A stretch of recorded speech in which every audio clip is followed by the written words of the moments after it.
Finally, yeah, okay. Pursuant to Section 5, Chapter 231 of Public Law 1975, this is to state for the record that adequate notice of this meeting has been provided to the public by posting and maintaining the annual notice of regular meetings on the bulletin board of the municipal building, by mailing the annual notice of regular meetings for 2024 to the News Record and Star Ledger in December 2023, and by filing said notice in the office of Township Clerk. Ms. Cripe. Here. Staffis. Present. Mr. DeLuca. Here. Zangle. Here. Mayor Adams. Here. Please rise for this. I'm sorry. Whereas Chapter 231, Public Laws 1975, commonly known as the Open Public Meetings Act, requires all meetings of public bodies be open to the public. Whereas Section 7A provides that the governing body has the discretion to prevent or prohibit or regulate the active participation of the public in any meeting. And whereas it is a desire of the governing body to comply with the provision of this act, same time to conduct its business in an orderly and expeditious manner. Now therefore be it resolved by the Township Committee, Township Maplewood does hereby prohibit, except as set forth in the formal agenda, active participation in deliberations of the governing body by the public, and except as otherwise described by law, does limit the public to the observations of the actions and discussions of the governing body at all of its regular and special meetings. So moved. Second. Right, Yes. Staffis. Yes. DeLuca. Yes. Engel. Yes. Mayor Adams. Yes. Please join me in the saluting of our flag. To the flag of the United States of America and to the republic for which it stands, one nation, under God, indivisible, with liberty and justice for all.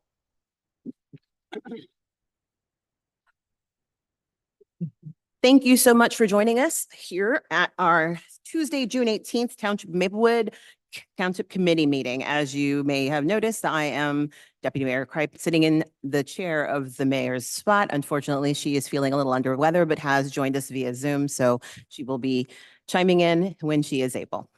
Let's quickly go through our agenda for tonight. First off, we have a proclamation, which I will be reading regarding Juneteenth. Then we have our boards and committee reports. We have actually no boards and committees we're making appointments on, so we'll skip through that. Public comment will be open for the first time for agenda items only. Then we have four agenda items, four ordinances on final passage, which will be led by the various department people who are responsible for it. Hopefully they will be there. Then we will have an introduction, a report from the departments. First off by our Chief Financial Officer. Is Mr. Kaloji here? No, and we have no report. Oh, I'm sorry. We have a May budget report from him. Okay, Deputy so Mayor. we'll go through the May budget report, and then we'll have administrative reports. First by our Township Administrator, Mr. Wary, our Township Attorney, Ms. Credidio, and finally our Township Clerk, Ms. Fritzen. Reports from elected officials. Committee Member DeLuca will begin, followed by Committee Member Daffis, Committee Member Engel, and Mayor Nancy Adams, and then I will go last. Our discussion items, we have one item up for discussion in regards to zoning and bulk requirements. Our consent agenda, where we'll approve our sessions closed and open, agenda minutes, a few resolutions, final public comment on any matter that is important to the public, and then we will close for an agenda and adjourn for our next meeting on July 2nd, 2024. And to start that off, I will read the proclamation for Juneteenth. Whereas on June 19th, 1865, nearly 9 decades after our nation's founding, and more than 2 years after President Lincoln signed the Emancipation Proclamation freeing the enslaved, 250,000 enslaved African Americans in Texas finally received word that they were free from bondage through a proclamation delivered by Union troops upon their arrival to the city of Galveston. As those who were formerly enslaved were recognized for the first time as citizens, Black Americans came to commemorate Juneteenth with celebrations across the country, building new lives and a new tradition that we honor today. Celebration of freedom, Juneteenth is a day that should be recognized by all Americans, as Juneteenth marks our country's second Independence Day. And whereas Juneteenth is a day of profound weight and power, it's a day in which we remember the moral stain and the terrible toll of slavery on our country, what has long been called America's original sin, a long legacy of systemic racism, inequality, and inhumanity. But it's a day that also reminds us of our incredible capacity to heal, hope, and emerge from our darkest moments with purpose and resolve. On Juneteenth, we commemorate that day and honor the tireless work of abolitionists who made it their mission to deliver the promise of America for all Americans. And whereas on Juneteenth, we can recommit ourselves to the work of equity, equality, and justice, and we celebrate the centuries of struggle, courage, and hope that have brought us to this time of progress and possibility. That work has been led throughout our history by abolitionists and educators, civil rights advocates and lawyers, courageous activists and trade unionists, public officials, and everyday Americans who've helped make real the ideals of our founding documents for all. Advocates like former State Representative Al Edwards, who authorized the bill that made Texas the first state to designate Juneteenth a holiday, and Miss Opal Lee, known as the grandmother of Juneteenth, who joined President Joseph Biden at the bill signing that finally made it a federal holiday in 2021. And whereas to fulfill the promise of an America where all are created equal, we are endowed with unalienable rights, of which include life, liberty, and the pursuit of happiness. It is upon all of us to fulfill this promise, as the job of creating a better America and a better Maplewood is a shared responsibility. While the opposition may seem fierce and the fire of conflict may be intense, the story of Juneteenth reveals that freedom, justice, and equality will always prevail. Now, therefore, be it resolved, I, Jermaine Cripe, Deputy Mayor of Township of Maplewood, on behalf of the Mayor, Nancy Adams, and the Maplewood Township Committee, proclaim June 19th, 2024, Juneteenth Day in the Township of Maplewood, and urge all to not only enjoy it in festivities and celebrations, but to seek beyond the revelries and make sure Juneteenth doesn't become just another holiday, but a day of reverence and recommitment to working together to eradicate systemic racism and inequality in our society, wherever it is found, and dedicated to the cause of freedom for all. Thank you.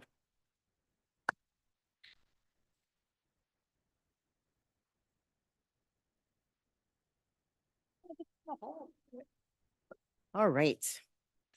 As we have no boards and committees to appoint anyone to, Mr. Wary, we'll open up the public comment.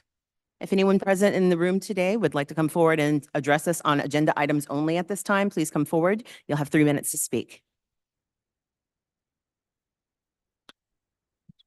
If any members of the public joining us on Zoom would like to speak on agenda items, please raise your hand now. Could we start first with the in-person? Are there anybody? We just asked and. There isn't anyone? Okay, I thought I saw someone moving. Sorry. All right, And I see no hands on Zoom. great. Deputy Mayor. All right. So just to remind folks that people in the room, if you're here to speak about an ordinance on second reading, you will come up and speak at that time. Thank you, Mr. DeLuca. All right, so we'll move on to our ordinances in final passage. Ms. Fritzen. Ordinance number 3122-24 on final enacting amendment to the Springfield Avenue redevelopment plan areas 1 and 3. This ordinance will revise the Springfield Avenue redevelopment plan for areas 1 and 3 and reflect the inclusion of 8 Vermont Street in area 3, modify the permitted uses for area 3, change the maximum height for both areas, and make certain other changes. Madam Deputy Mayor, before we proceed, if I could just, Microphone Mike, I don't know if it's on. closer.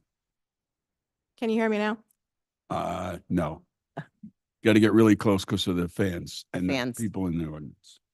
I'm rarely told that I'm too quiet, but I'll work on it. That's much better.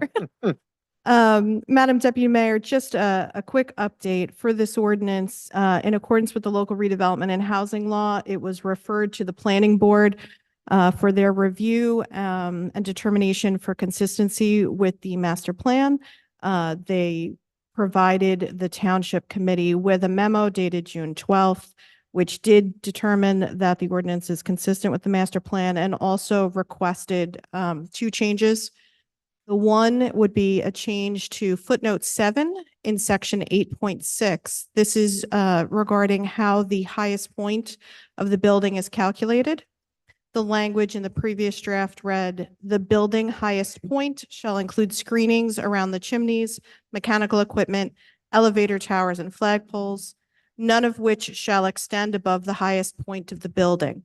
They pointed out that was a little confusing, the last parenthetical phrase.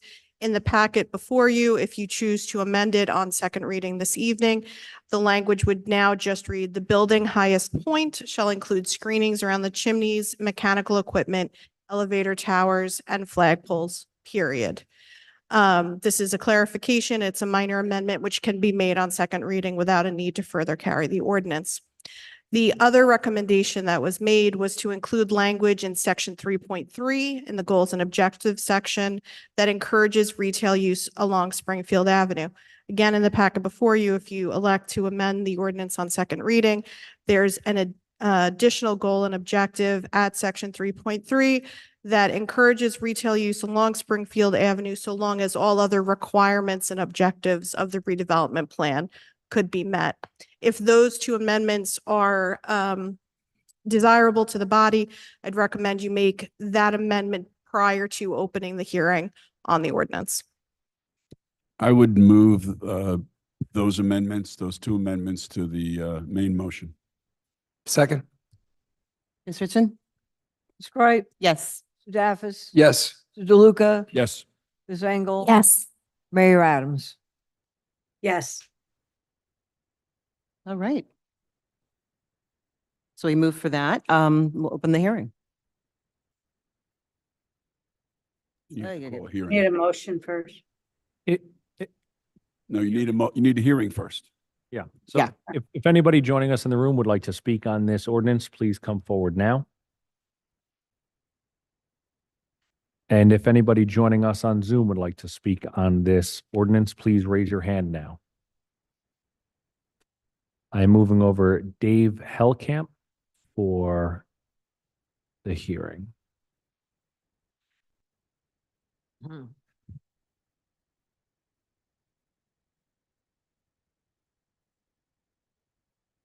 Mr. Hellcamp, welcome to the hearing on this ordinance. You may unmute yourself and address the committee.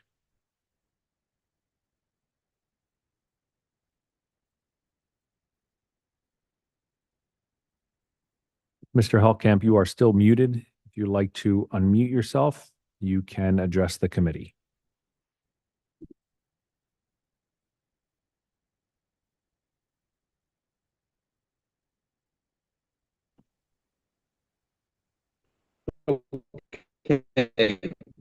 Sorry about that. I switched. Yeah, it's Dave Helmkamp, 571 Prospect Street. I also have comments on areas 1 and 2 ordinance. The concern I had was regarding the change in parking requirements. I think it's a positive step. It was changed from 1.5 to 1 space minimum. My attention goes to the master plan recommendation that we start to incorporate maximum parking requirements as well. The desire for community, I should say rather active streetscapes and retail appears a number of places in the plan and was just mentioned by the first commenter. It also appears in community goals and in section 9 in plan concepts. And typical, our fire department is passing by.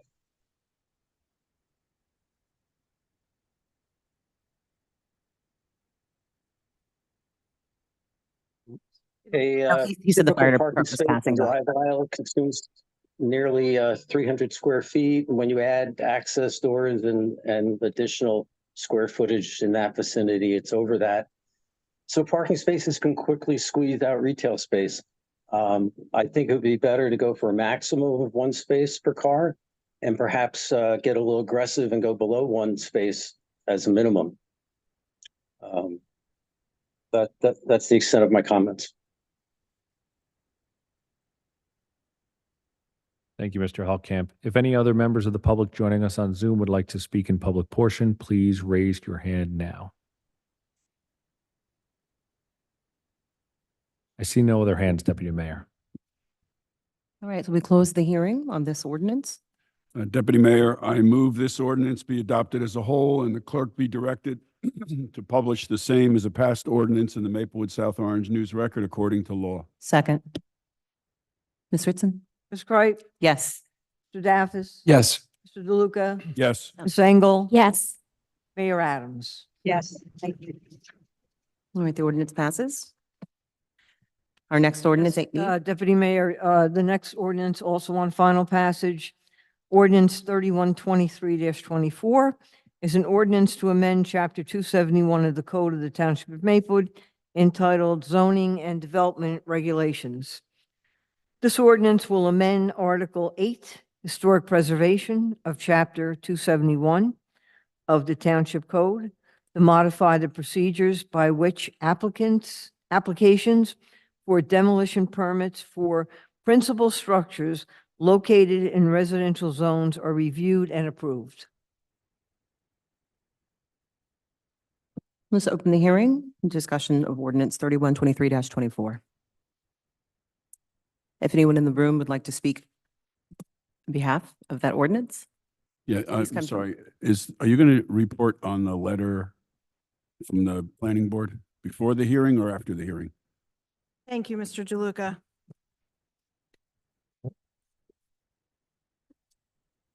Mine doesn't. Thank you. Bear with me one moment. Thank you, Mr. DeLuca. As you noted, we also referred this ordinance to the planning board for its review and determination as to whether it's consistent with the master plan in accordance with the municipal land use law. They replied with a memorandum dated June 12th. Unfortunately, the board, after much discussion, was unable to come to a consensus. So they did not provide either a determination as to consistency or recommendations. They raised points regarding making sure that there's a collaborative process with homeowners' rights, trying to make sure that the criteria are as objective as possible. They had some questions about the length of a determination made by the HPC, and the, breadth of the power of the Historic Preservation Commission. Unfortunately, again, as they did not reach consensus, they did not provide us with recommendations or a consistency review to act on. Okay. Yes, Deputy Mayor, may I just add Yes. a clarity from the meeting, and Mr. Davis can probably also weigh in. It was a long discussion at the planning board last week. But I want to reiterate that there has been ample work done on this over the course of over a year. And we gave careful consideration and discussion in-house at Code Committee and elsewhere with regard to trying to keep it from having to go to a volunteer committee or commission at all. And there just wasn't the expertise in our departments that there would be with Historic Preservation Commission. We also took a lot of time and careful consideration to limiting the amount of time that HPC has to determine whether or not they even want to, that there's even a chance that there's historical significance. And once they do that, they have a limited amount of time to, if they determine that they want to do further study on any particular building. And given that there's only a couple of applications per year regarding demolition, and this is only over 50%. We don't anticipate this being too much of a burden on homeowners, but rather we want to ensure that we don't have what's happened in other communities like Westfield, where people are coming to buy houses and flip them, or either renovate them in a large way or tear them down, which has happened in other communities. So we were forewarned by other communities, and that's why we've been working on this so long. Mr. Davis, did you have anything else you wanted to add from the planning board? Yes, thank you, Mayor. As you noted, Mayor, the discussion at the planning board was an active one and a long one. We were there for 3 hours, and this was very thoroughly discussed, and there were some really good points brought up. As our attorney noted already, the board did not come to a consensus as to its central sort of official duty, which is whether or not this is in keeping with the master plan. There wasn't a consensus on that. Some folks felt that it was, and other folks felt that it isn't. And those who felt that it isn't is because it may be giving power or duties to the Historic Preservation Commission, which it does not currently have, meaning that it will now start reviewing demolition permits. I want to note for the record something that hasn't been mentioned yet, which I thought was a very interesting point that we probably did not consider as we have been working on this, as you said, Mayor, for quite some time now, which is whether or not a determination either way through this process runs with the property. What do I mean by that? Let's say that someone is going to files a permit to demolish 50% or more of a structure. That person doesn't follow through. So this ordinance kicks in if it's to pass as is. This ordinance kicks in, the process kicks in. But let's say that person eventually decides not to move forward, and they received after historic preservation went through their process, they determined no historic value. Does that determination or designation, if it was determined, run with the property? And for how long? So if the person decides not to demolish, but rather sell the house, does the buyer have to go through the same process again? And that's something I don't think that we've ever considered, and could be something that we could consider.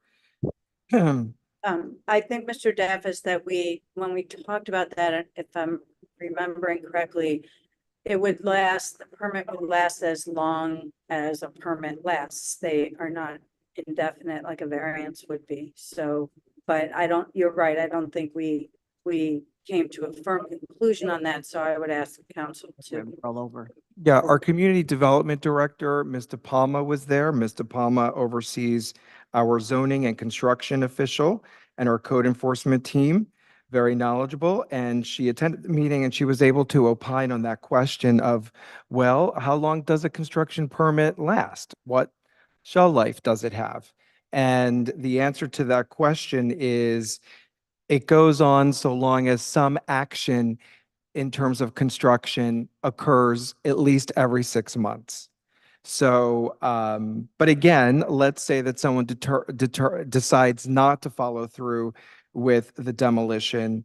Does what historic preservation has determined, historic or not for that property, does that last somewhere? Is it recorded somewhere, and does it run with the property, and for how long? Mr. Daffis, I think the answer to the question is probably pretty straightforward. If they would be required under any other circumstances to seek a new demo permit, they would be required to seek a new demo permit here. That wouldn't, the existence, the duration of the permits not altered by our process of whether to accept or reject.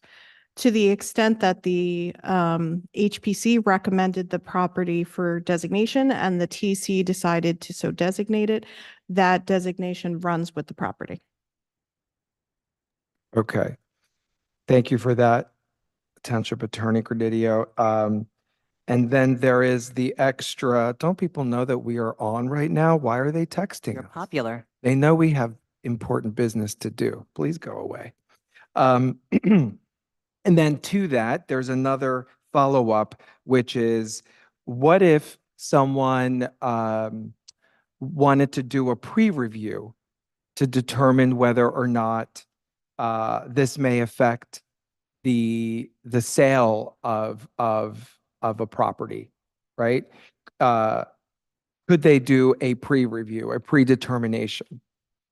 Well, not a predetermination, but there is a provision in the ordinance allowing for an informal review, collaboration with the board so that they could get the board's thoughts without going through a longer and more costly process. Okay, and those are my comments. Mayor, I don't know if that triggered your memory for anything else. Please go ahead. No, other than that, basically the permit expires when it expires with no action, and then they would have to go through the whole process inclusive of HBC, and as Ms. Credidio just said, they can get an informal review from HBC.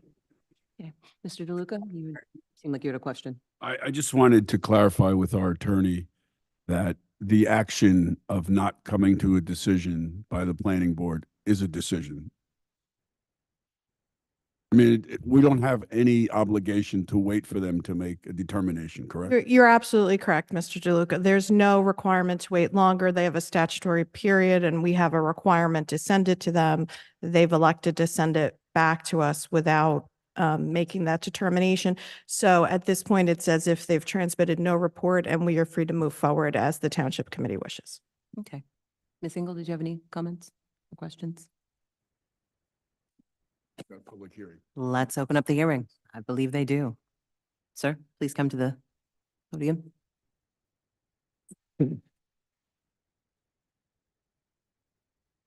Please give us your name and address and then your comments, please. Good evening. My name is Julian Helisek. I live at 14 Essex Road. I'm a member of the Maplewood Historic Preservation Commission, and I would like to speak briefly tonight on behalf of the commission in support of this proposed ordinance. In the spring of 2023, the commission began to study whether to recommend to the Township Committee that it adopt a demolition review ordinance.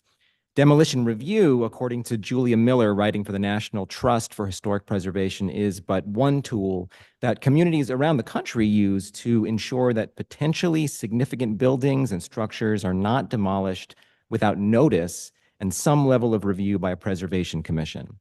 The HPC undertook its study in connection with two developments last year.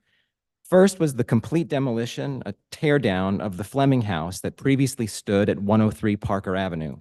That home likely dated to the 18th century. It was significant architecturally, in part because it featured two very large stone chimneys, and significant historically because the home had been in the Ball family. The demolition of the Fleming House was the subject of much discussion within the community. Many voiced concern that more ought to be done to protect the township's historically significant assets.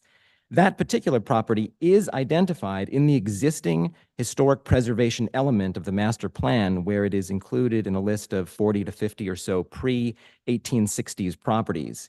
If a demolition review process had been in place before that house was torn down, perhaps a preservation solution could have been reached and the house rescued. The second key development was the publication of a draft of the 2023 master plan, which included a recommendation concerning a, quote, potential demolition ordinance. That recommendation appears in the final adopted version of the master plan. Over the last 9 months, members of the HPC have met and or had discussions with certain members of the Township Committee, the Director of Community Development, and the construction official regarding this draft ordinance. And we have had conversations about demolition review with the New Jersey State Historic Preservation Office, as well as with a representative from the Historic Preservation Commission and the town planner of Westfield. In addition, we have discussed this topic at numerous public meetings, which the commission holds on the third Wednesday of each month.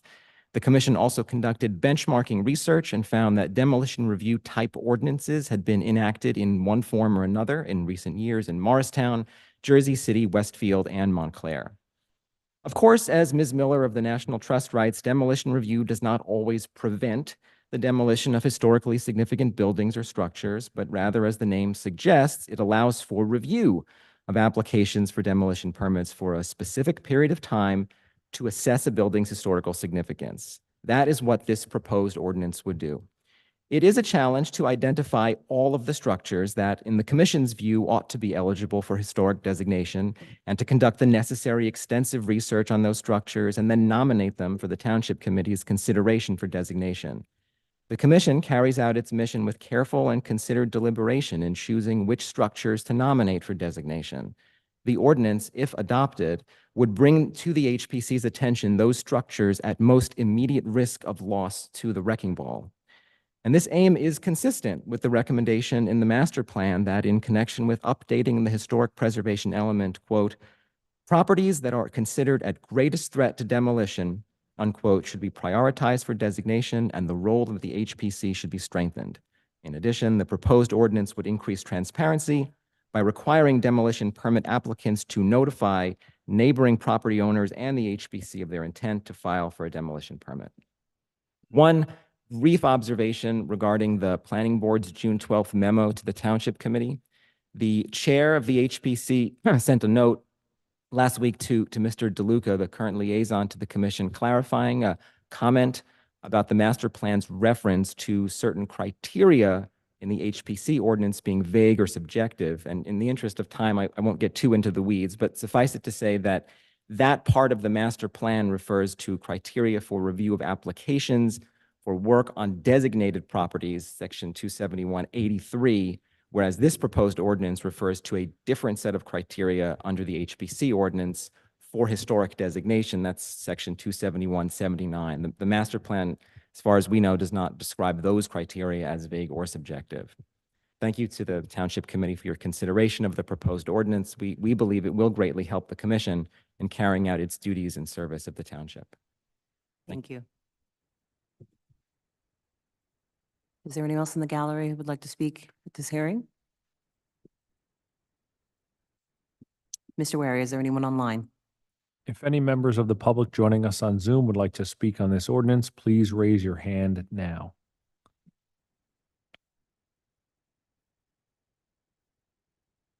I see no hands, Deputy Mayor. All right, let's close the hearing. Deputy Mayor, I move this ordinance be adopted as a whole and the clerk be directed to publish the same as a passed ordinance in the Maplewood South Orange News Record according to law. Second. Ms. Cripe, Yes. Mr. Daffis. Yes. Mr. DeLuca, Yes. Ms. Engel, Yes. Mayor Adams. Yes. All right, and on to our third ordinance on final passage.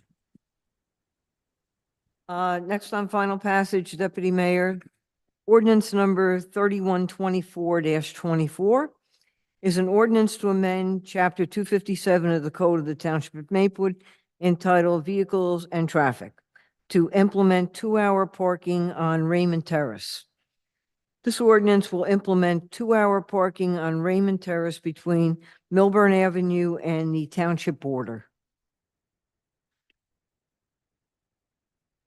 All right, so we'll open the hearing. Are there any concerns or questions from the dais? Is there anyone in the gallery who would like to speak on this? Well, I guess we open the hearing. Is there anyone who would like to speak in behalf or against this ordinance? Please come to the podium. Is there anyone online, Mr. Wary? If any members of the public joining us on Zoom would like to speak on this ordinance, please raise your hand now. I see no hands, Deputy Mayor. All right, let's close the hearing. Deputy Mayor, I move this ordinance be adopted as a whole and the clerk be directed to publish the same as a passed ordinance in the Maplewood South Orange News Record according to law. Second. Ms. Cripe, Yes. Daffis. Yes. Mr. DeLuca, Yes. Ms. Engel. Yes. Mayor Adams. Yes. And the Raymond Terrace And residents. the rejoice. final ordinance, Deputy Mayor, on final passage, ordinance 3125-24 is an ordinance to amend Chapter 72 of the Township Code of the Township of Maplewood entitled Youth Advisory Committee. This ordinance will revise provisions of the Township Code with respect to the composition of the membership of a Youth Advisory Committee and the length of term served. Okay, we had this introduced already. Would be- On final, there's It is a on final. hearing. All right. So we'll open up a hearing on that. Do we have a hearing on this one? Anyone would like to speak in the gallery? No. Okay. Mr. Wary, is there anyone online? If any members of the public joining us on Zoom would like to speak on this ordinance, please raise your hand now. I see no hands, Deputy Mayor. All right, we'll close the hearing. I move this ordinance be adopted as a whole and the clerk be directed to publish the same as a passed ordinance in the Maplewood South Orange News Record according to law. Second. Ms. Cripe, Yes. Mr. Daffis, Yes. Mr. DeLuca, Yes. Ms. Engel. Yes. Mayor Adams. Yes. All right. We have no ordinances for introduction, so we'll go on to our department reports. The May budget report. Yes, our CFO provided a May budget report. If any members of the Township Committee have questions, I try to address them now. I actually do have just something. In the report, Mr. Kaloje talks about saving $15,000 by not issuing the estimated tax bills, but sending out the final tax bills later in July with a tax payment in late August. And I want to make sure that I think that's great. It makes a lot of sense. But I want to make sure we get that information out now. Because for those of us who don't pay a mortgage anymore and pay directly, we circle that calendar on August 1st to make sure we pay our bill. Okay.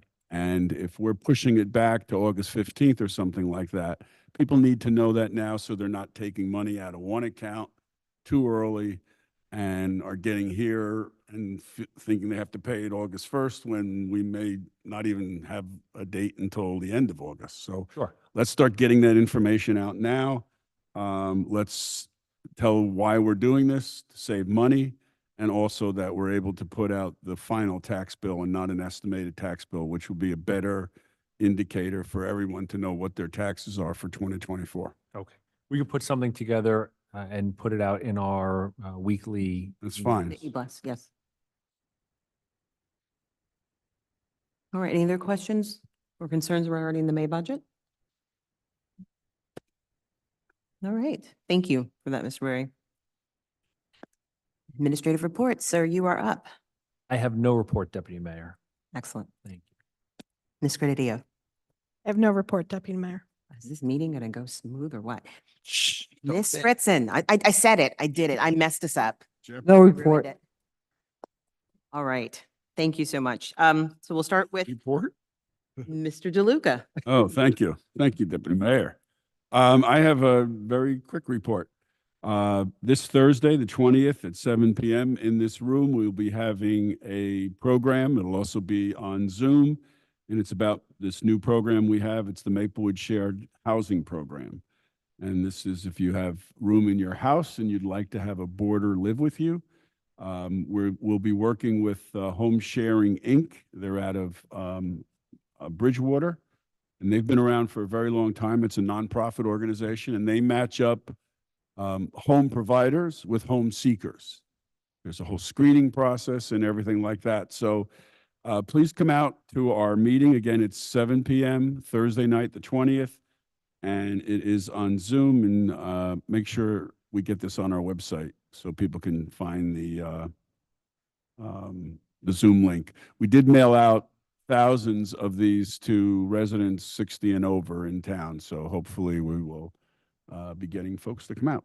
I got one too, so not 60 and over, Well, just close yes, enough. but we may have dipped down a little bit, but I got two, so I don't know what that means. Really, really old.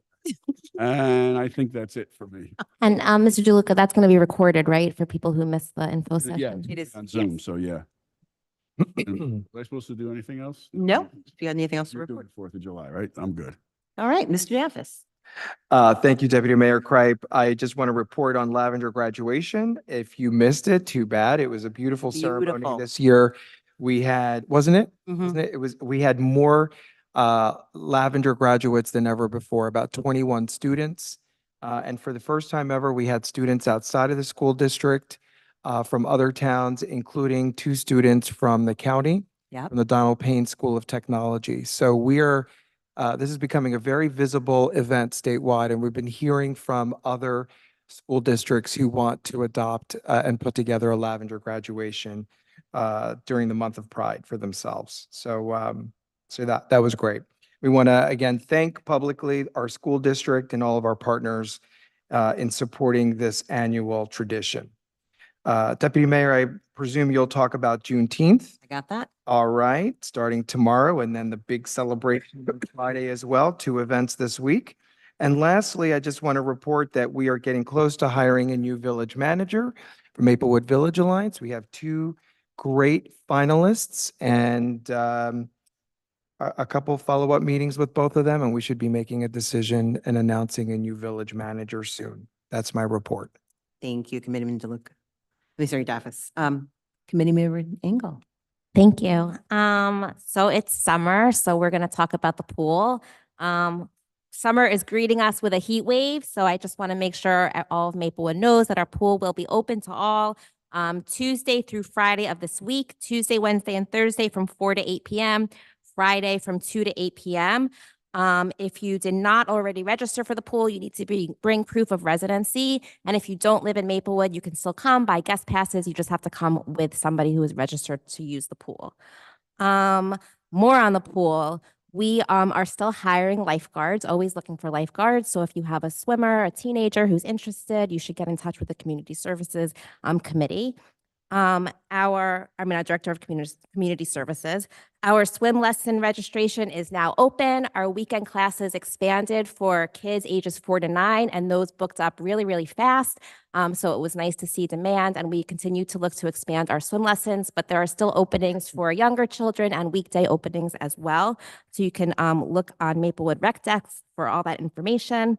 The pool is looking really great if you've been. So many new improvements happened. We had the big construction project doing the floors, as well as new pool lifts to make it ADA accessible. We have a new all-gender family changing rooms that are just about all finished, but they are usable right now. And so it's really exciting, all the work that we've done in the off-season to make this pool really great for the season.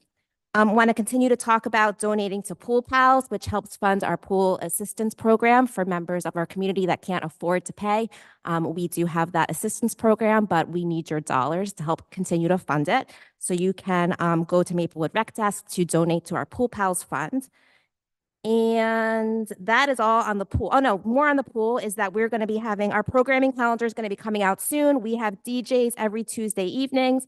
And on Wednesdays, we're going to be having 5 concerts through the summer. So you can look for those dates by following the community pool on Instagram and signing up for the community services newsletter. 4th of July.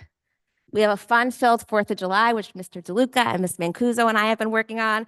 We have the 5K race at 8 a.m. from the CHS track and field. We have the bike parade at 10 a.m. We have the fun relays at 11 a.m. from Soma Fox Running Club, and those are in Memorial Park. We have the 3 p.m. ice cream eating contest at DeHart Community Center, sponsored by the Maplewood Rotary. And then we have a 4 p.m. pet parade at DeHart Community Center where you can show off your pets. And then at 9 p.m., we'll have our fireworks. Festivities start at 7:30 with a DJ at Memorial Park South. And it should be a really good, fun time celebrating our Independence Day. I wanted to thank Ms. Fritzen and congratulate you on hosting a fabulous clerk's luncheon for Essex County last week. Thank you for inviting some of us all to attend. It was really great to see you in your element with clerks across Essex County. I want to congratulate our health department for a fantastic health fair this past weekend at DeHart Park, and reminds everybody that the Barnabas van with medical checkups will be at the farmer's market every Monday, or the first Mondays of the month. And then I'm not sure if Deputy Mayor, if you're going to be talking about the rec movies. Do you know about the movies? You can talk about the movies. Okay, this is my last thing. Movies in the park are coming on, let's see, July 19th, Wish, August 3rd, Trolls Band, and September 14th, Teenage Mutant Ninja Turtles. Those are at the Wish, and the 19th is at 7:30 at Memorial Park Amphitheater.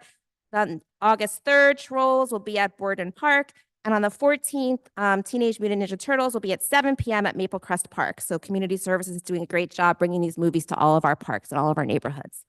And that is my long report. Thank you. Brilliant. And we do want to remind people that we reduced this pool fees by 10% this year, correct? So we still have memberships available, correct? We do. Membership is open. You should join our pool. We did reduce by 10%. The more people that join, the more we can lower it next year. And we did pledge to try to lower fees by 50% over the next 5 years.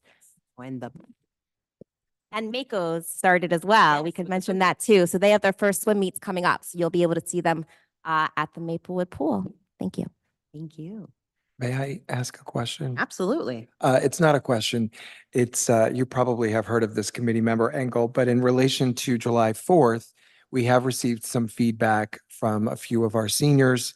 We saw them over the weekend at the health fair who, they were hoping to have something for them. And if it's not too late, maybe we can figure something out. I suggested Thank you. bingo. They spoke to me as well. I know they spoke to Ms. Mancuso as well, and Mr. DeLuca has some ideas percolating in his head, and we are working on it. Thank you. Excellent. Good to hear.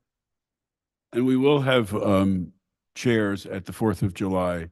We'll have a senior area. We'll not have a tent because you want to be able to see the fireworks, but we'll have an area with chairs.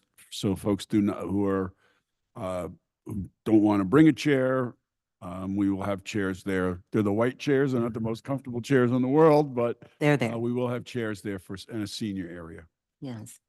Well, I definitely wanted to commend you, Committeeman Luca and Committee Member Engel and Ms. Fritzen and everyone in the Community Services Department for spreading July 4th around the town. That's one of the changes that's been made recently that is really helping Maplewood be more unified and unit. So thank you for that. And looking forward to the 4th.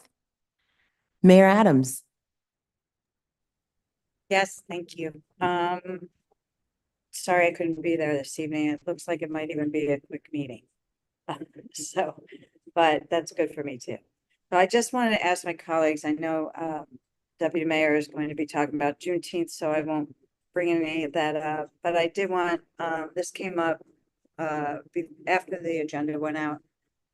We need to move the first alternate on the zoning board up to fill an unexpired term that goes from a resignation that goes through December 31st of 2026. And Adele Lewis, the zoning board secretary, is asking that we move up the first alternate, Larry Seltzer, from that position so that he will be a full member of the zoning board. So I'd ask for support for that, and then Ms. Fritzen can do a resolution on it, which would we could vote on tonight. It was unclear. Are you making a motion of that? Yes, but I second it. okay. Motion. All right. Ms. Cripe? Yes. Mr. Daffis? Yes. Mr. DeLuca? Yes. Ms. Engel? Yes. Mayor Adams? Yes, thank you. And that will leave vacancies on the alternates for 2 vacancies. The one that expires of 2020, the end of this year, and one that expires the end of 2025. I do have 2 possibilities. One who reached out to me today, and I will be bringing those up in closed session at our July meeting. So Thank that's you. all I have. Thank you. All right. Were there any questions for Mayor Adams? Report? No? Before you go, can I Absolutely. one thing I forgot? Yeah. It's because I was on vacation, but now I see I should have mentioned this. So we, a year plus, we approved the manufacturing license for cannabis operation, OGs. Yeah. And they are going to be operating on Rutgers. And part of their requirement is to hold a community information session, a daytime and nighttime. We've scheduled that for July 1st. They were to do it with the Hilton Neighborhood Association, but because of their scheduling and stuff, we couldn't get it in. So we're going to have a Zoom meeting at 1:30 on the 1st and at 7:30 on the 1st. So we will get that information out so that people can find out about this operation and ask questions. Will there be a graphic and promotion available so we can send it to the neighborhood groups? Okay, thank you. Oh, geez. Guess people have been asking about that. My report's fairly short. Obviously Juneteenth is coming up tomorrow. For those who live in New Jersey, have the day off, but don't stay home. Come to our own Jerry Ryan Plaza at 12 noon to join us in a more solemn and serious observation of Juneteenth on the official day. We have vets from the community that'll be coming forward, not only to present our colors, but also to sing our national anthem as well as a Black national anthem, Lift Every Voice and Sing, and then come back on the 21st at 4 p.m. in Memorial Park, where we have an entire Derby day planned and with fireworks at the end. So I hope that folks will come out. It'll be an educational as well as a inspirational opportunity to spend quality time in our community celebrating our second Independence Day. Finally, YouthNet is seeking local businesses to hire or bring in and train our interns. We have had, believe something in the realm of 21 applications from various juniors and seniors at our own high school, but we need spaces for them to learn how to be business people. So if you are an independent or a small business owner who would like to have a summer intern to teach the ropes of your business, answer questions and mentor them, please reach out to YouthNet, and you can send them an email at somayouthnet.org. And that is my report.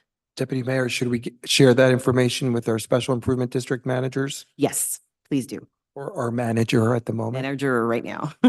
And And what was- I've hosted an intern from YouthNet before over the summer, and it's really a great experience. So I encourage people to look into it and sign up. It's not a heavy lift, and it's really fun to engage with our youth and to show them the ropes and teach them and mentor them. Yeah. I believe that the township has hosted some YouthNet. Yeah, we've got 3, I believe, Mr. Wary.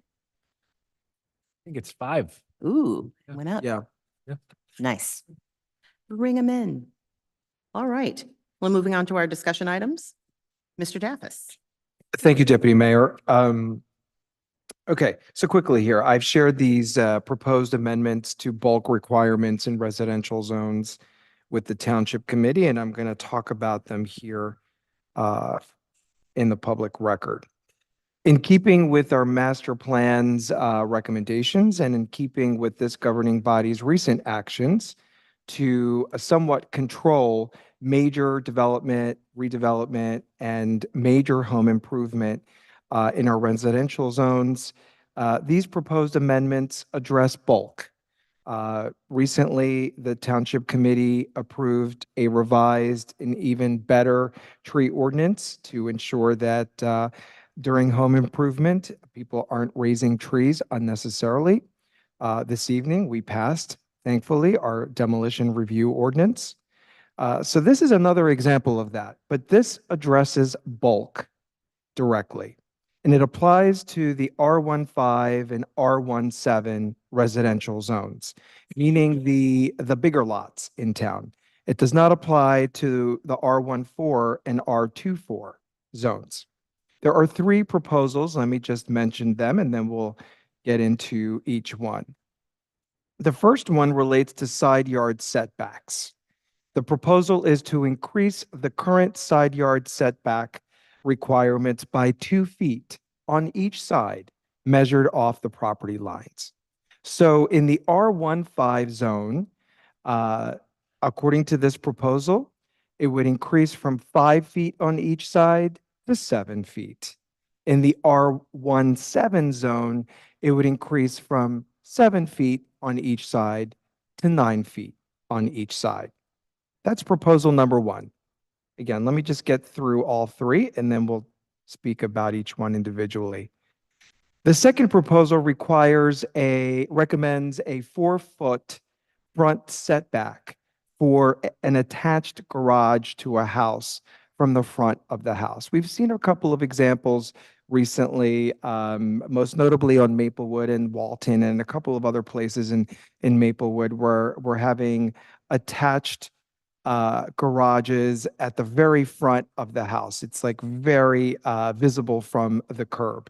And this would require a 4-foot front setback for such an attached garage. And we'll talk a little bit about 4 foot from where? From the curb, from the facade of the house? We'll get into that in a minute. And then lastly, the third proposal is to require a 2-foot setback for any second-story construction on an attached garage. So again, attached garage to the house. If you want to build on top of the garage, fine. The proposal, this recommendation is to propose a 2-foot setback on that second story.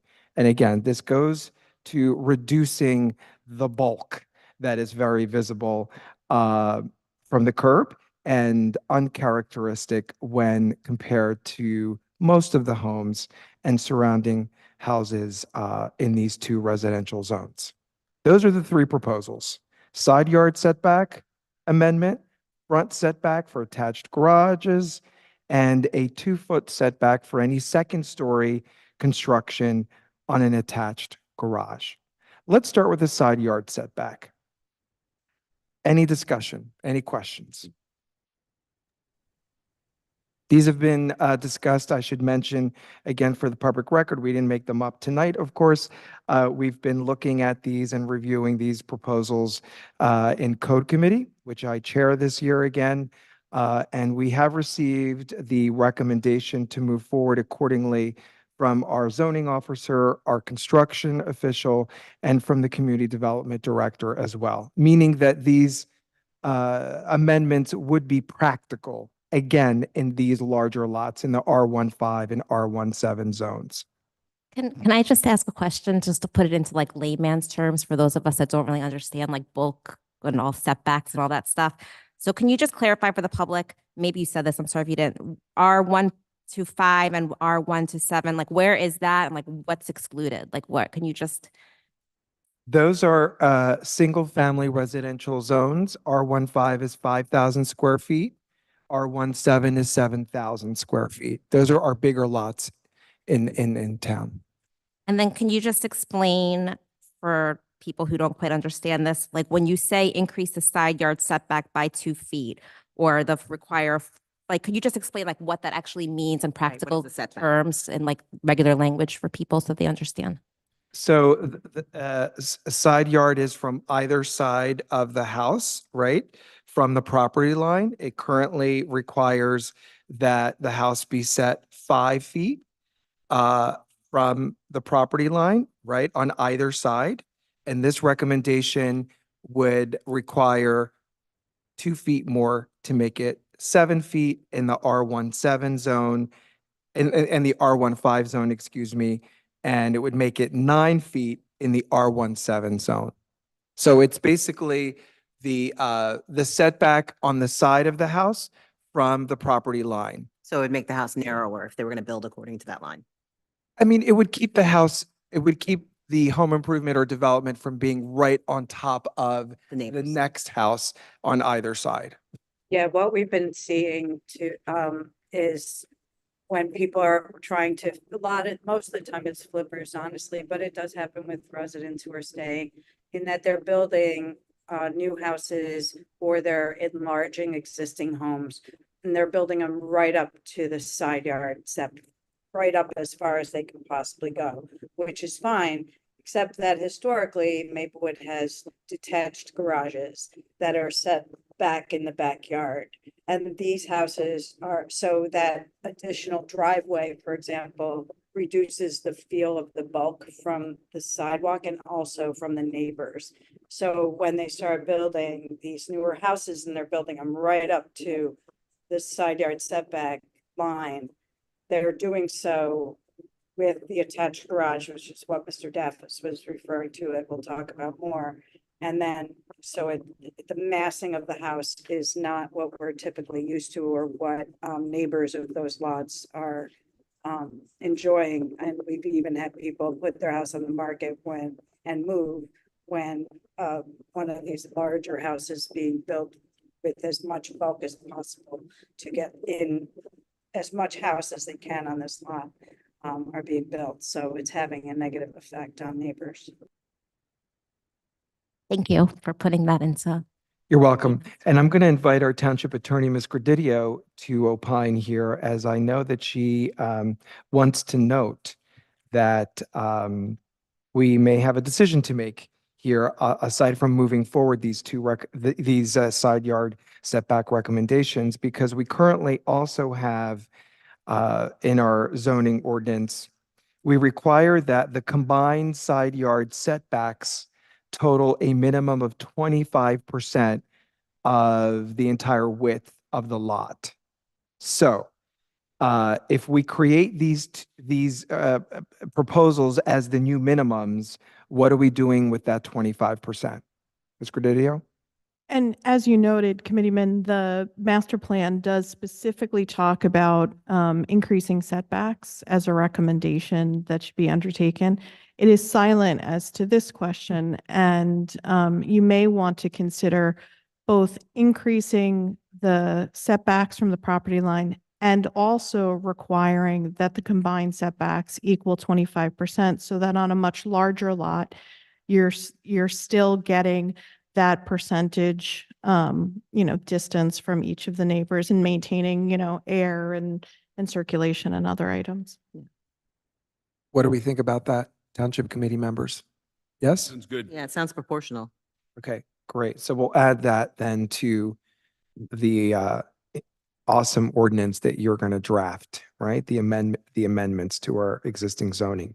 Okay, let's move on to the second proposal, and we can actually talk about the second and third proposal together because they both relate to these garages that we're seeing so close to the curb in the front of the house, attached to the house.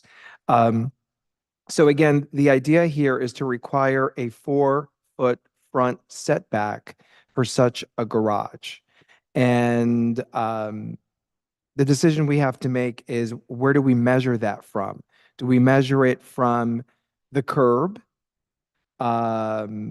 Zoning typically considers the front of the house to be the part of the principal structure closest to the street, whether it's the front facade or, as is typical in Maplewood with a lot of homes, the front porch. So we have to make a decision, and the suggestion that we have from our community development director and construction official is that if we want the garage set back behind the facade of the house, require the setback to be measured from the main facade of the building. So 4 feet from the main facade of the building. Which would not be the porch. Right. Right, it would Agree be with that. the main, the house, basically, because what would make it difficult to do it from the curb or from the center of the street or anything like that is the differences in all the streets and all the houses. Some are closer than others, and we've noticed that when we were discussing, trying to keep houses all in line with each other on a block, but we stopped talking about that for now. But I think it should be from the main house, 4 feet back. I thought that's what we were discussing. So yes, Mayor, and just to be clear, because I don't think I caught you in the beginning, so you agree with requiring the setback to be measured from the main facade of the building, yes? Yes, Great, so we have a consensus with that. Committeeman, may I inquire, is this for just garages where the garage doors face the street, or where the garage doors face the side of the building? So is the concern more to break up the appearance of the garage? Some houses, it's, sort of the dominant feature, or would it still apply if the garage doors were facing the side of the lot? No, I think this would apply to garages, attached garages to the front of the house. So it's Yep. facing, front facing, yes. yeah, front facing is what we've been That's talking what we about. talked about anyway. Front facing.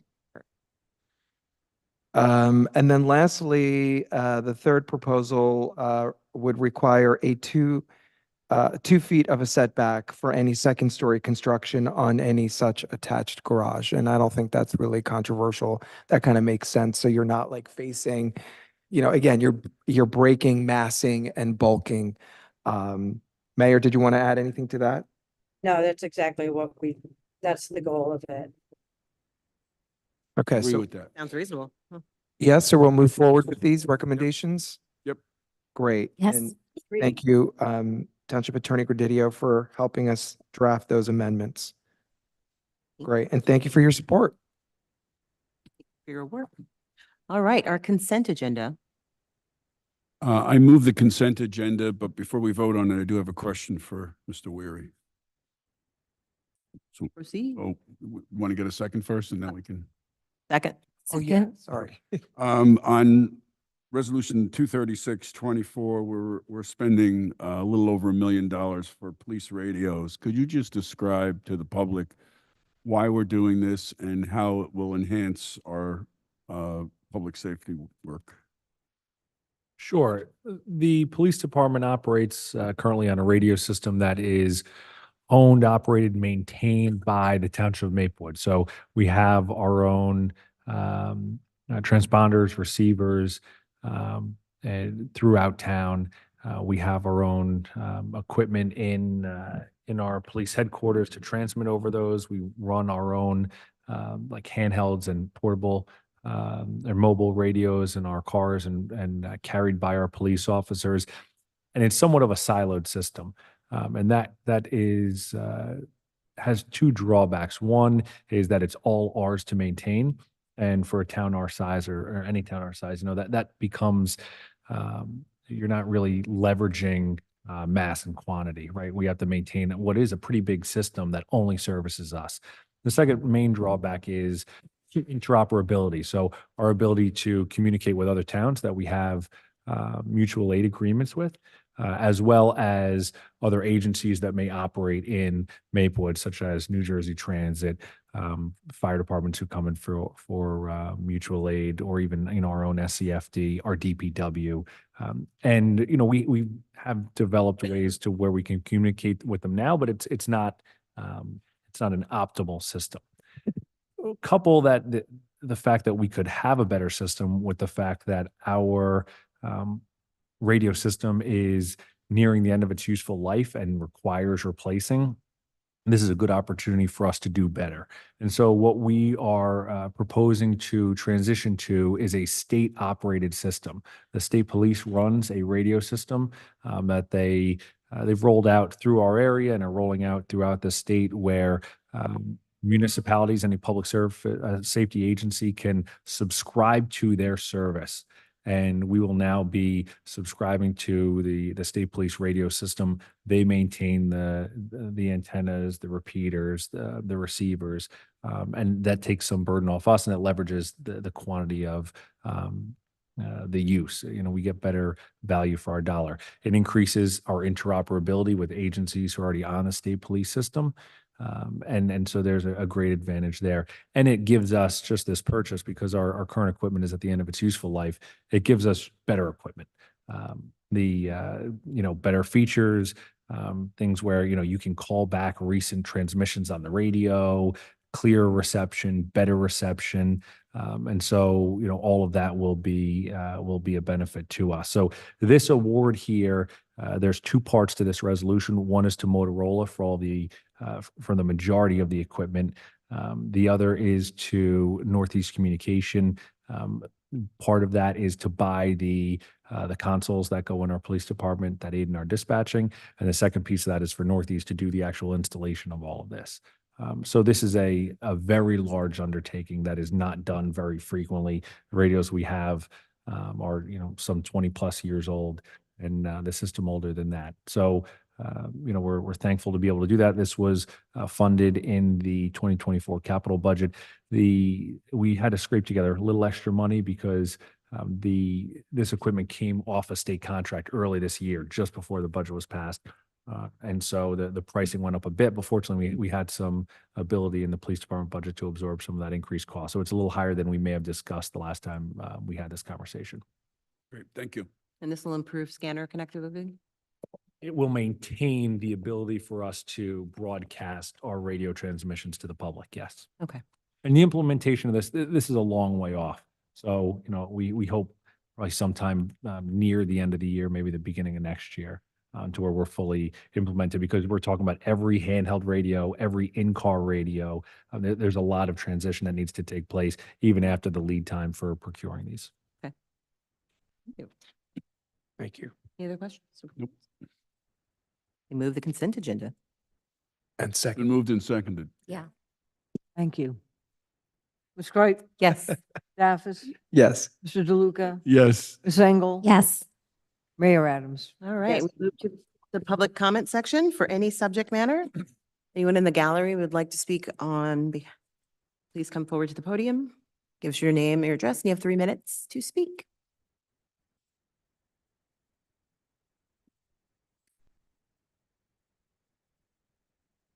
Oh, come a little closer to the mic if you could, or pull it down so we can hear. Microphone in front of you. Yeah. Very good. Yes. Good evening, everyone. My name is June Kirkpatrick. I live on Jacoby Street, and I have a few concerns that weighs heavily upon my heart. Like the 24-hour businesses, example, Wawa, which is, I understand commerce, but then again, it's not conducive to public safety. There's increased vehicular traffic, foot traffic, you name it, all night long on Jacoby Street, which is a side street. It's narrow. And any hours of the night, you could see up and down to the Wawa. The other thing is, I live close to Seth Boyden School, and there's a basketball court, which incurs nocturnal activities. All night long, there's basketball going on. And we had a shooting there like a week or two ago. And I wonder why. Why is there basketball 2, 3, 4 a.m.? Here's my neighbor, Miss Colbert. We don't sleep sometimes. She's my witness. All night long, there's basketball, boom, boom, boom, boom, playing. And these are not residents of Maplewood.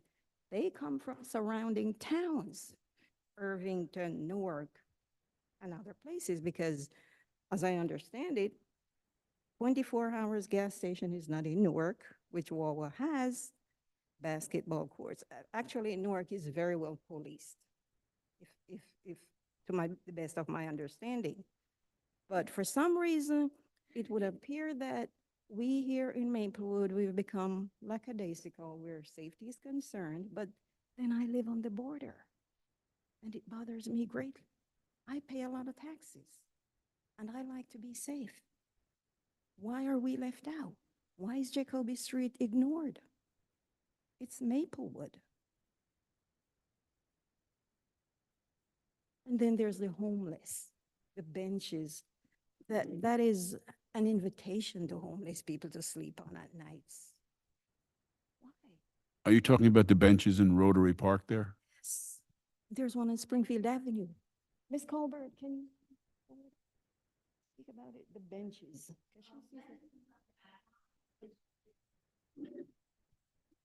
Could you come to the microphone so we can actually hear you and have you on record?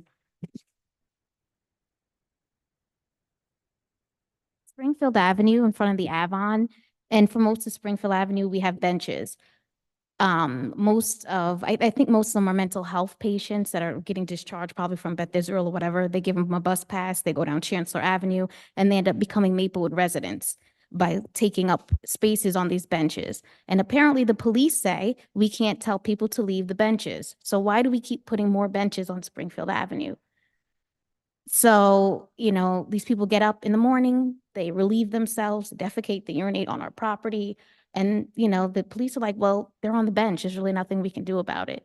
So I think we need to be more conscious of what we allow to be added to the city and just think more past beautification. I think we have become really desensitized to a lot of crime, a lot of shootings. June 19th, yeah, that's great. We can have a party. But we have really become desensitized to the fact that human beings are being shot at. We have Seth Boyden School that backs into Jacoby.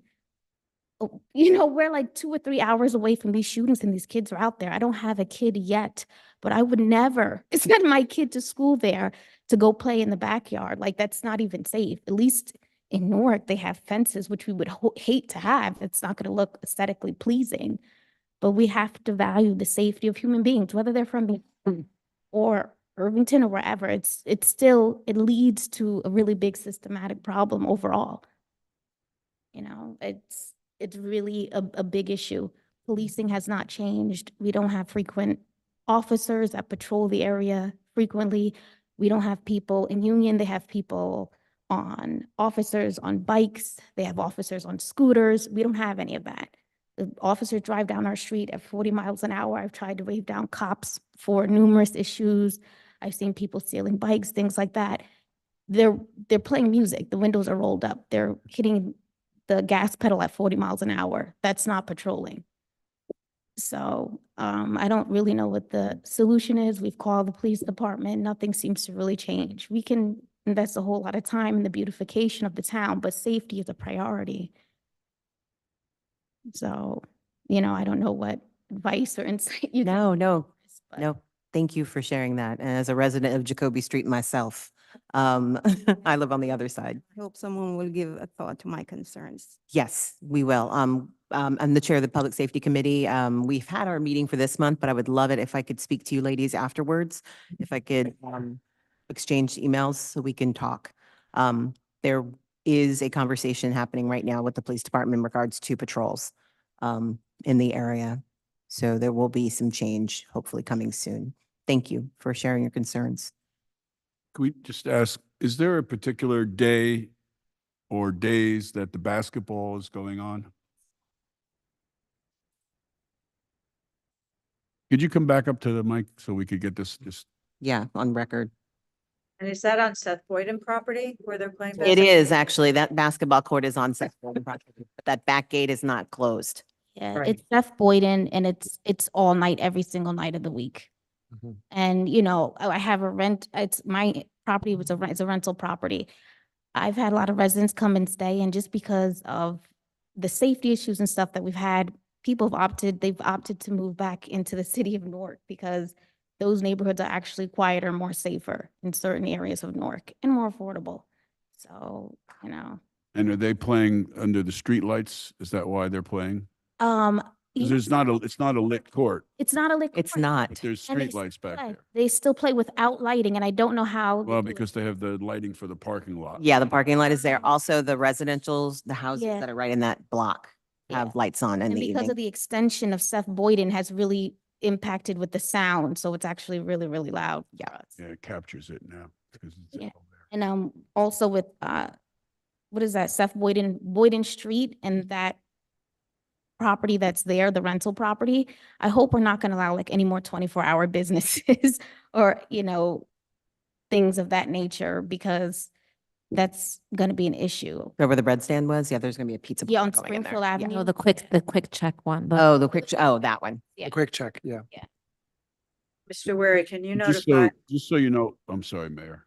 yeah, could you, Mr. Wary, could you notify the administration of the school district about people on their property into the wee hours of the morning?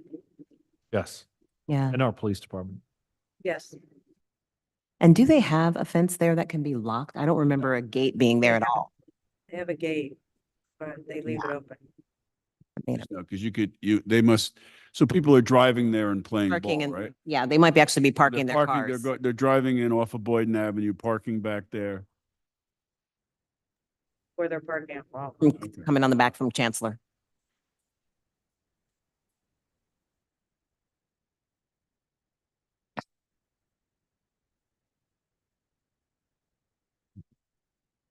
Well, we have a noise ordinance. So there is an ordinance that we can enforce. It Right. starts at 11 o'clock. So there is an ordinance that can be enforced. Now, the issue is it's school property. So that would be trespassing. It's private property. So we have to work with the school board or the school district for them to give us authorization to go onto the property to get it. So that's what Mr. Weary, our administrator, is going to speak to the school district about. Is working on that. With the Wawa, we have worked with Wawa under Mayor Daffis to get a police officer there on site overnight. But that doesn't address the concern that you have about cars going up and down Jacoby Street. So we're going to have to speak to our police department about that. Right. And there was a conversation in public safety earlier last week in regards to mapping apps that actually send cars through our neighborhood as a shortcut to avoid Springfield Avenue. So we are discussing it and working with ways that we can deal with Waze and Google Maps so that folks are understanding that our roads are not supposed to be thoroughfares. And then on the benches on Springfield Avenue, we are in the process from, I think it's Boyden, it's either Jacoby Street or Boyden Ave up to the Union border. We're going to be repaving the whole street, and we're going to be looking at the bench configuration. But we have engaged a firm to work with the homeless population here in Maplewood. So we'll ask Mr. Weary to speak with our health department. You're talking about the little triangle park across from the fire station and where the Avon Near the That's not- apartments, kitty corner from the Quick Check, the old Quick Check. I think they're talking back. Yeah. Yeah. All the benches, because even outside the 7-Eleven, there's like a homeless person that stays there and Yes. sells Yes. drugs Yeah, all the we're- time. Like, I just don't think we need that many benches. Like, if you need that many rest stops, like every 10 feet, then you probably shouldn't be out walking. Like, Well, you know what I mean? so actually, the reason we do have a lot of benches is because we want this to be a Pedestrian friendly. friendly, pedestrian and a age-friendly. Folks who are older tend to need more benches so that they could sit, reflect, rest. Mhm. And so that is part of what we're doing, but we're taking a look at all those benches. Yeah. The situation in front of 7-Eleven, we're Yeah. aware of the person. We've been trying to work with that person. And some of the other people, we have some people who are regular visitors to town or live here. Mhm. And some who come and go. So that's what we'll be talking with our health department to take a look at that. But we are looking at the configuration of benches, how many benches, Yeah. how they're set up. Single benches are better than joint benches because that tends to get it. We're also not getting benches that people can lie on anymore. They're going to have The divides in them. dividers. Wider in the middle. It also helps people who are older because they need Thing to put. Be able to to stand up. get Yeah. up, to Yeah. push up. So those are things we're looking at. So they can't sleep overnight on them and stuff So like they that. can't lay on them. Yeah. Yeah, but the police are correct. You can't be arrested for being homeless. Right. Yeah, I mean, that I understand, but most places like in Irvington, like we have to be Irvington, Newark is like considered one of the top 10 most dangerous cities. So we have to really make sure that we're sort of building a resident in an area where like safety, like we don't encourage loitering and things like that. I've not seen elderly people really sitting there on Springfield Avenue like a lot. I mean, I see the bus stop people staying and that makes sense, but They do during the day. Yeah. They really do. Yeah. Yeah. There's some walking groups that actually do Oh. the, Yeah. the foot walks. because we didn't have it before the Avon. So, But I think it's also just important to say that I think there's a distinction between, and you're probably making it about, safety and loitering and homelessness. Doesn't mean that because you're homeless that you're committing a crime or that you're a criminal. no. And I think you know that, and you're not saying that, but I think we want to make sure that we keep reinforcing that out to the community. Is just because you don't have a place to live Yeah.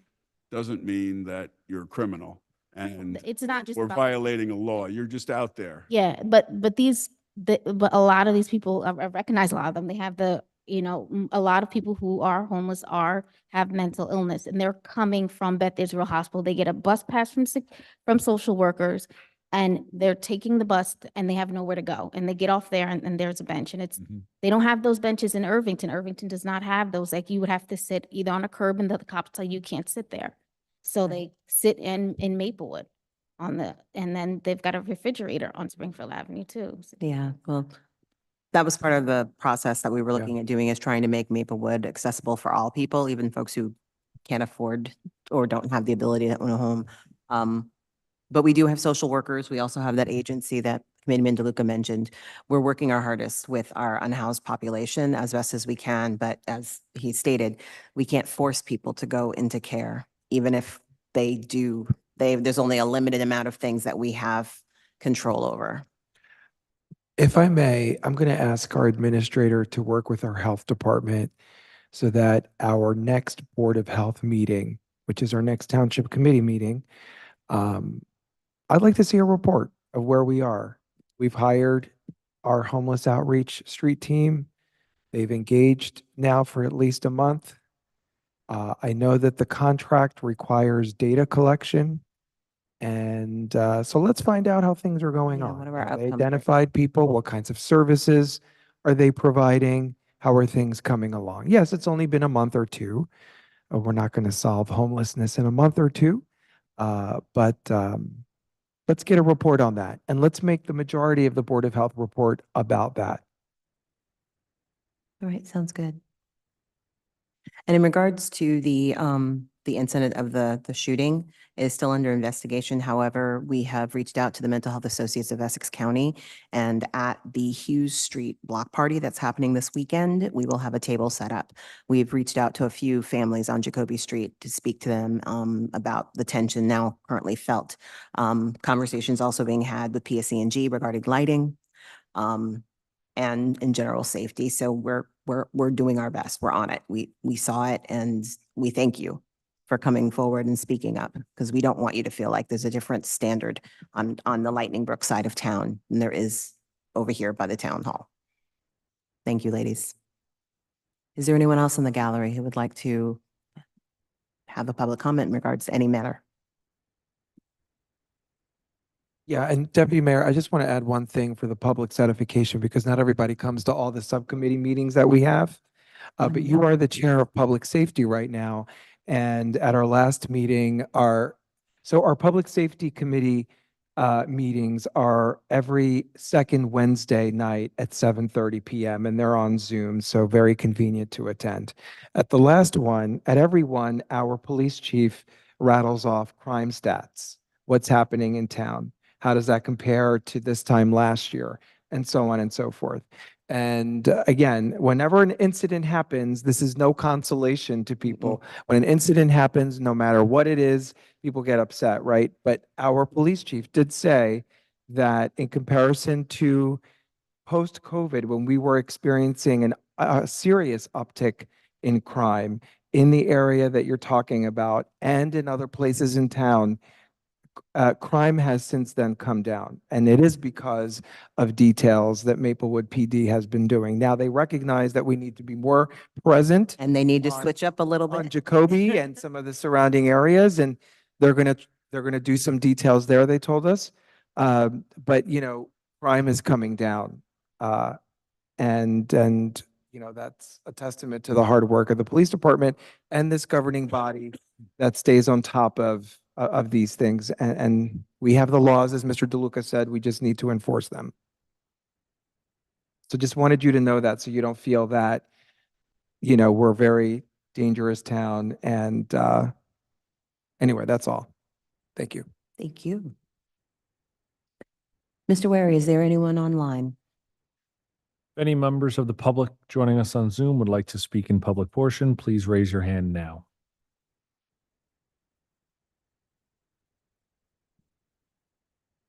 I see no hands. Oh, hold Oh, on. here we go. Magic hand. And under the wire, Magic I'll be hand. moving over Sharon Dixon.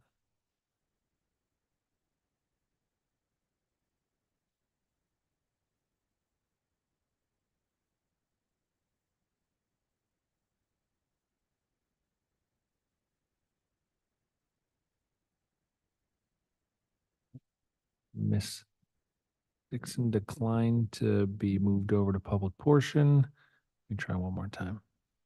Would you explain so that they know? It could be someone who doesn't understand. How to accept Miss the, Dixon, you've received a, all right, she's moving on. Ms. Dixon, welcome to public portion. You may unmute yourself and address the committee.